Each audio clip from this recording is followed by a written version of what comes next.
Ce compresseur CO2 transcritique est équipé d'un automate. Il dispose de capteurs haute et basse pression, de sondes de température au niveau du bobinage moteur et au refoulement. Le pressostat HP, le contrôleur de niveau d'huile et une entrée tout ou rien veillent au bon fonctionnement, tandis qu'une entrée 0,10 volts permet d'adapter la puissance frigorifique aux besoins.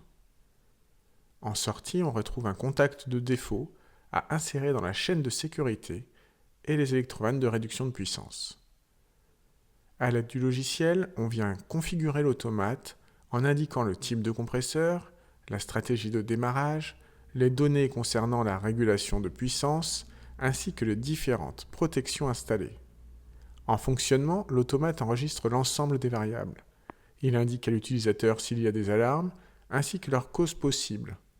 Les données collectées sont enregistrées et peuvent donc être exploitées lors d'une expertise. Ce graphique représente la carte dans laquelle peut évoluer le compresseur.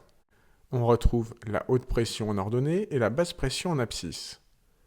Lorsque l'on sort de la plage admissible, l'automate nous alerte, puis peut couper le compresseur si nécessaire.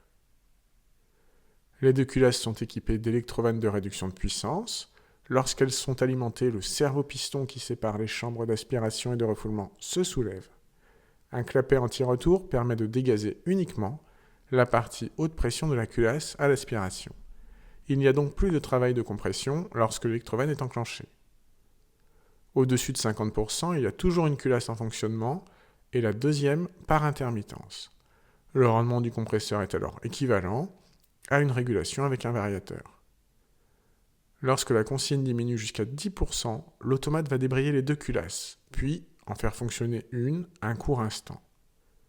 Quand les deux électrovannes de régulation sont enclenchées, le compresseur ne comprime plus de fluide. Cependant, il consomme de l'électricité.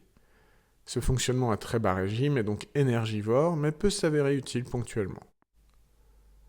Dans ce cas, l'automate surveille la température de refoulement, car ce sont les gaz aspirés qui assurent le refroidissement des compresseurs semi-hermétiques. Il peut augmenter le débit si besoin pour abaisser la température de refoulement.